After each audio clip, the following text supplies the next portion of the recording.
Graças a Deus, Deus nos dê mais uma oportunidade de nos falar e vos falar a palavra de Deus. Convosco mais uma vez, Pastor Francisco Nazareno. Já estava com saudades de vocês e tenho a oportunidade de falar, ainda que não contemplando o rosto daqueles que estão nos ouvindo, porém imaginando que cada um que ouve, ele tem uma reação. Uns dizem assim: ah, rapaz, esse velho aí tá falando bobagem. Outros dizem assim: rapaz, mas é desse jeito mesmo. Uma vez nós estávamos pregando numa casa de um cidadão chamado Orlando, e tinha pessoas de outra igreja que estavam presentes ali. E quando nós terminamos, saímos. Aí lá fora não tinha energia, estava tudo escuro, e escutamos, eu e o irmão que estava comigo, escutamos quando nos falava assim: mas será que ele é doido? Como é que ele quer arrebanhar o povo, pregando com toda essa força aí, com todo esse rigor? Não, nós não estamos desse tempo mais não, mãe. Desse jeito ele faz é espalhar as ovelhas. E um deles falou assim: ah, rapaz, sabe por que vocês estão falando isso? Porque vocês não têm mais assunto para pregar. Mas eu, quando era criança, na nossa igreja, os pregadores pregavam, era para valer mesmo. Ou a pessoa se consertava ou caçava outro rumo. Agora que vocês não têm mais assunto para pregar, é só política e dinheiro. Quando chega um que prega, vocês ficam falando contra. Aí escutei quando falou assim: cala a boca, tu não sabe nada não, tu tá desviado. Aí aquele um que chama Vanderlei falou assim: eu tô desviado, mas tô enxergando, tô com os olhos abertos, tô enxergando. E vocês que estão dizendo que não estão desviados e não vê nada. Então, tá aí. Nós antecipadamente já rogamos ao Senhor nosso Deus que cada pessoa que ouça tenha de Deus aquela benevolência para abrandar o coração da pessoa, para segurar nas palavras de Deus. Não quero, irmãos e ouvintes, que sejais ignorantes acerca do que sucedeu com Faraó lá no Egito. Vocês sabem que Faraó ouvia Moisés falar as palavras de Deus, as mesmas palavras que para Israel Moisés estava falando a palavra de Deus, as mesmas palavras Faraó, Moisés estava cometendo disparates. Moisés estava alucinado. Moisés estava vendo coisas. Moisés estava imaginando coisas, estava pedindo coisas que não deviam ser concedidas. Pois se Israel estava sendo escravizado no Egito, todo o trabalho escravo feito no Egito era feito pelos filhos de Israel, construindo cidades, maçando barro, fazendo tijolo, construindo cidades para Faraó. Era Israel que fazia isso. Então agora chega alguém dizendo que o Deus desses hebreus queria que eles saíssem do Egito e fossem oferecer um sacrifício a Deus lá no deserto, caminho de 3 dias. Para Faraó, que seria o maior absurdo. E Deus disse para Moisés que ele ia endurecer o coração de Faraó para não crer no que Moisés ia dizer e não atender, para que então Deus, com mão forte, braço estendido, operasse suas maravilhas na terra do Egito. Aí então Faraó ia ter que abaixar a cabeça e liberar o povo. Toda vez que Deus agia, o coração de Faraó se endurecia. Mas chegou um ponto em que eles não só liberou Israel para sair, como mandaram embora. Saiam da nossa terra. Então, aí está a mão forte, o braço estendido do Todo-Poderoso. Não me venha com perguntas capciosas para dizer assim, escuta aqui, quem foi que criou o faraó? A alma que estava no faraó é de quem? Quando o profeta Ezequiel, capítulo 18, versículo 4, diz que todas as almas são de Deus. Então a alma do faraó era de Deus. Por que Deus agiu daquela forma com o faraó? Não faça esse tipo de pergunta, porque você vai estar afrontando a Deus. Ele é soberano. Ele faz e está feito. E operando ele, quem pode impedir? Ninguém. Então aí estamos. Vamos pegar uma escritura bem conhecida, porque nós nunca vamos cansar de bater nesse assunto para vocês. O assunto é a revelação. Porque não é para quem quer, não é para quem corre, não é para o sábio, não é para o entendido. É para quem Deus quer revelar a sua palavra na estação, no dia certo, para as pessoas certas. São Mateus capítulo 11, versículo 27. Aliás, vamos começar no 25 e chegar até o 27. São Mateus capítulo 11, começando no versículo 25, passando pelo 26 até o 27. Eu vou esperar só mais 5 segundos enquanto você pega a sua Bíblia, abre no primeiro livro do Novo Testamento, que é o Evangelho de São Mateus, no capítulo 11, versículo 25. Naquele tempo, respondendo Jesus, disse: Graças te dou, ó Pai, Senhor do céu e da terra, que ocultaste estas coisas aos sábios e entendidos e as revelaste aos pequeninos. Sim, ó Pai, porque assim te aprouve. Todas as coisas me foram entregues por meu Pai, e ninguém conhece o Filho senão o Pai. E ninguém conhece o Pai senão o Filho, e aquele a quem o Filho o quiser revelar. Aí estão as palavras de nosso Senhor Jesus,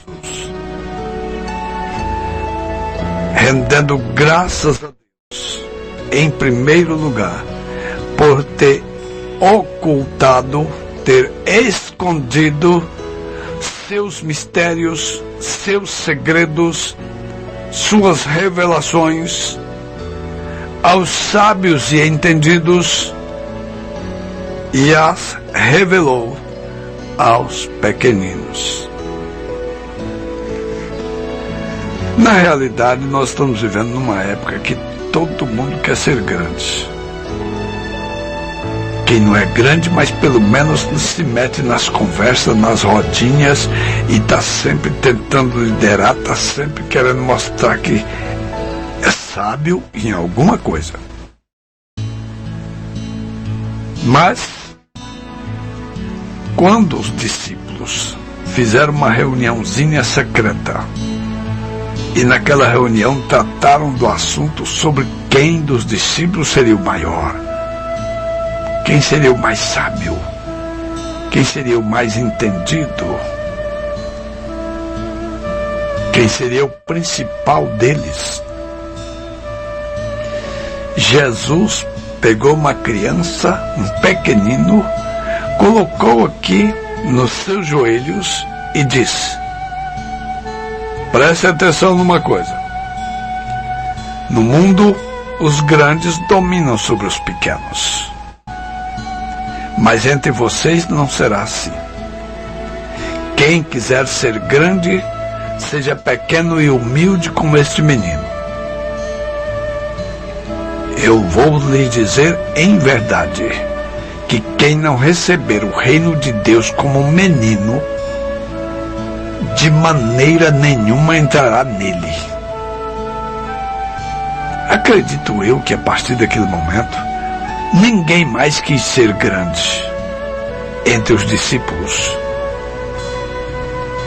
No dia da última Páscoa, quando Jesus comeu a Páscoa com seus discípulos, ele pegou um pedaço de pão específico, separado aqui, um cálice com vinho, e disse: este pão é o meu corpo que é partido por vós. Toda vez que vocês o comerem, façam em memória de mim. Não é toda vez que eles fossem comer pão, todas as vezes que eles fossem comer aquele pão asmo, que era o pão da Páscoa, que no futuro se tornaria pão de Santa Ceia. E o cálice com o vinho, disse: este cálice, esse vinho é o Novo Testamento no meu sangue. Fazei isto todas as vezes que o beberdes em memória de mim. Pois bem, então pegou o pão para representar o corpo e pegou o vinho para representar o sangue.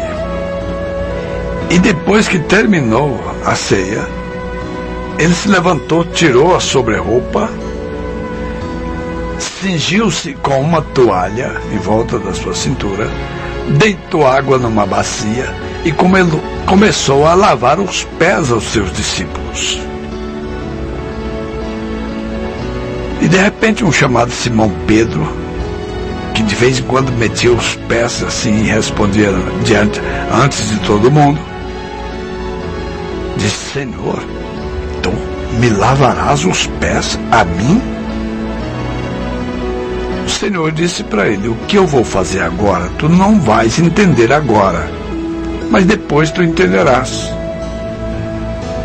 Disse: não, Senhor, tu nunca me lavarás os pés.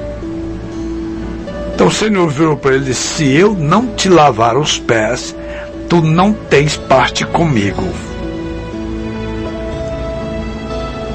Então Pedro se humilhou prontamente e disse: Senhor, não só os pés, mas também as mãos e a cabeça. E o Senhor disse para ele: não, quem já tomou banho está limpo, só preciso lavar os pés. Depois que ele terminou de lavar, no versículo 12 de João 13, ele virou para os discípulos, pegou seus vestidos de volta, sentou no pé da mesa e disse: vocês entenderam o que eu fiz? Vós me chamais mestre e senhor, e dizeis bem, porque eu o sou. Ora, se eu, senhor e mestre, vos lavei os pés, vós deveis também lavar os pés uns aos outros. Porque eu vos dei o exemplo, para que, como eu vos fiz, façais vós também. Agora, qual é a igreja hoje que quer praticar o lava-pés no dia do culto de ceia? Ah, mas isso não foi mandamento não, isso só foi para aquele tempo. Jesus não mandou fazer isso. Não mandou? Ou eu estou lendo a Bíblia errado? Se eu, Senhor e Mestre, vos lavei os pés, vós deveis também lavar os pés uns aos outros. Aí começam os incrédulos: mas foi a igreja grande com 500 pessoas, como é que vai fazer para lavar os pés? Como é que lá no tabernáculo em Goiânia, com quase 1.500 pessoas tomando a Santa Ceia, e todos lavam os pés e não ficam nem até 10 horas da noite? Tem jeito para tudo, é só querer fazer, tem jeito sim. Porém, os incrédulos fazem a questão de não querer fazer, porque eles não creem nisso. Se crescem, estariam prontos para fazer. Pois bem, preste atenção que ele, o Senhor e o Mestre, lavou os pés dos seus pequeninos. E ele disse para Pedro: se eu não te lavar os pés, tu não tens parte comigo. Então, agora lá vai um assunto sério. Se o meu Senhor Jesus não lavar os meus pés, eu não tenho parte com ele. E agora? Aí você vai perguntar, mas como é que Jesus vai lavar os teus pés, pregador? Jesus está ou não está no meu irmão?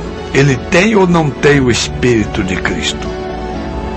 Se ele tem o Espírito de Cristo e está obedecendo às Escrituras, então é Cristo quem está nele que está lavando os meus pés. E a hora que ele sentar na cadeira e eu for lavar os pés dele, se eu tenho o Espírito de Cristo em mim, então Cristo em mim está lavando os pés do pequenino que está sentado diante de mim. E se ele disse, se eu não te lavar, tu não tens parte comigo? Ah, mas isso é interpretação. Não, isso é o que ele falou. Não tem nada de interpretação nisso, não. Então, os discípulos praticavam isso. Quando Paulo escreveu a Timóteo, ele disse que não era para inscrever viúvas que tivessem menos de 60 anos de idade, porque elas poderiam querer casar de novo. Só era para inscrever como viúva na igreja mulheres que tivessem de 60 anos acima, que tivessem sido esposa de um só marido e que tivesse praticado boas obras e que tivesse lavado os pés aos santos. Então, na igreja primitiva, os santos, quando comiam o pão, bebiam o vinho, eles depois da ceia, eles lavavam os pés uns dos outros, porque eles cumpriam a palavra de Deus.